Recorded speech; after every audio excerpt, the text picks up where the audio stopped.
গত কয়েকদিনের তীব্র গরমের পর জনজীবনের স্বস্তির বার্তা নিয়ে সারা দেশেই বৃষ্টি হয়েছে, আর সেই বৃষ্টির প্রবণতা আগামী কয়েকদিন ধরে বাড়বে বলে পূর্বাভাস দিয়েছে আবহাওয়া অধিদপ্তর। এছাড়াও ঢাকা সহ দেশের 13 জেলায় কালবৈশাখী বা ঝোড়ো হাওয়া বয়ে যেতে পারে। একই সঙ্গে বৃষ্টি বা বজ্রসহ বৃষ্টিরও আশঙ্কা রয়েছে বলে জানিয়েছে আবহাওয়া অফিস।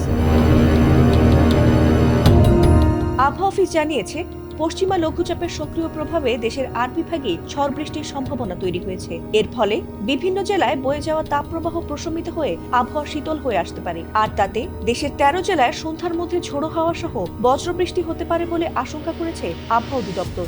এর মধ্যে 5 জেলায় ঘন্টায় সর্বোচ্চ 80 কিলোমিটার আর 8 জেলায় 60 কিলোমিটার বেগে ঝড় হতে পারে। সোমবার দেশের অভ্যন্তরীণ নদীবন্দরগুলোর জন্য আবহাওয়া অধিদপ্তরের দেওয়া সতর্কবার্তায় এ তথ্য জানানো হয়েছে।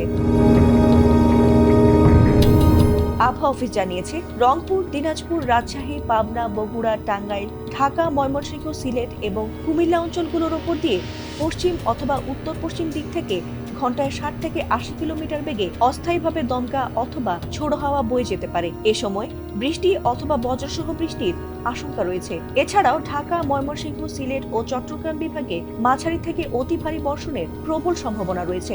এছাড়া রংপুর, রাজশাহী, খুলনা ও বরিশাল বিভাগের কিছু কিছু জায়গায় অস্থায়ী দমকা অথবা ঝোড়ো হাওয়া সহ হালকা থেকে মাঝারি ধরনের বৃষ্টি অথবা বজ্রসহ বৃষ্টি হতে পারে। এজন্য সংশ্লিষ্ট এলাকার নদীবন্দরগুলোকে 2 নম্বর সতর্ক সংকেত দেখাতে বলা হয়েছে।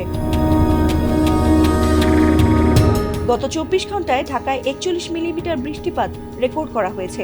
এছাড়া পরবর্তী 24 ঘন্টার পূর্বাভাসে বলা হয়েছে, বৃষ্টির এই ধারা মূলত দেশের পূর্বাঞ্চল ও মধ্যাঞ্চলে বেশি সক্রিয় থাকবে। বিশেষ করে সিলেট ও চট্টগ্রাম বিভাগে ভারী বর্ষণের আশঙ্কা রয়েছে। তবে এ সময় রাতের তাপমাত্রা প্রায় অপরিবর্তিত থাকতে পারে বলে জানিয়েছে আবহাওয়া অফিস। বৈরী আবহাওয়ার সময় বজ্রপাত থেকে বাঁচতে সাধারণ মানুষকে এ সময় নিরাপদ আশ্রয়ে থাকার পরামর্শ দিয়েছে আবহাওয়া অধিদপ্তর।